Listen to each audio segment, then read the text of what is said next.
തൃക്കാക്കരയിൽ ജൈവമാലിന്യം നീക്കം 3-ാം ദിവസവും നിലച്ചു. വിവിധ വാർഡുകളിൽ നിന്നും ശേഖരിക്കുന്ന ജൈവമാലിന്യം കരാറുകാരൻ കൊണ്ടുപോകാത്തതാണ് മാലിന്യ നീക്കം നിലയ്ക്കാൻ കാരണമായത്.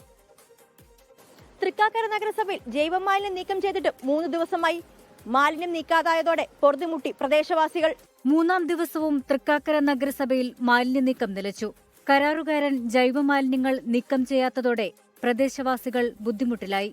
ഇതിനെ തുടർന്ന് വീടുകളിൽ നിന്നും ഹരിതകർമ്മസേന ജൈവമാലിന്യം ഉൾപ്പെടെ ശേഖരിക്കുന്നത് അവസാനിപ്പിച്ചു. ഈ പരാതി കൊടുത്ത് എന്തായാലും മാലിന്യ പ്രശ്നം നഗരസഭയെ ചീഞ്ഞു നാറുന്ന ഈ നഗരസഭയെ വീണ്ടും ചീഞ്ഞു നാറുന്നതിലേക്ക് മാറ്റുന്നതിലേക്ക് ആണ് കൊണ്ടുവന്ന് എത്തിച്ചിട്ടുള്ളത്.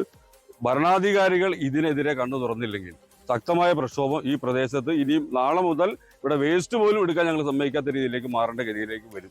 നഗരസഭയ്ക്ക് സമീപത്തെ സംഭരണശാലയ്ക്ക് സമീപം മാലിന്യം കെട്ടിക്കിടക്കുന്ന മൂലം ആരോഗ്യ പ്രശ്നങ്ങൾ ഉണ്ടാകുന്നു. സ്വകാര്യ ഏജൻസി ജൈവമാലിന്യം കൊണ്ടുപോകുന്ന സ്ഥലത്ത് പ്രദേശവാസികളുടെ പ്രതിഷേധം മൂലമാണ് മാലിന്യ നീക്കം നിലച്ചതെന്നാണ് ആരോപണം. ഇന്നലെ രാത്രി മാലിന്യം കുഴിച്ചുമൂടാനുള്ള ശ്രമം CPIM പ്രവർത്തകർ തടഞ്ഞിരുന്നു. മാലിന്യങ്ങൾ നീക്കം ചെയ്യാതായതോടെ പ്രദേശവാസികൾ ആശങ്കയിലാണ്. വിവിധ തരത്തിലുള്ള ആരോഗ്യ പ്രശ്നങ്ങൾ ഉണ്ടാകുമോ എന്നാണ് പ്രദേശവാസികളുടെ ആശങ്ക. ശ്രീലക്ഷ്മി ബി. 24 കൊച്ചി. ലോകത്തെവിടെയായാലും ഏത് സമയത്തും 24 വാർത്തകളും ഓഗ്മെന്റഡ് റിയാലിറ്റി പാക്കേജുകളും എക്സ്പ്ലെയിനറുകളും വിശദമായി കാണാൻ ഞങ്ങളുടെ YouTube ചാനൽ നിങ്ങൾക്ക് സബ്സ്ക്രൈബ് ചെയ്യാം.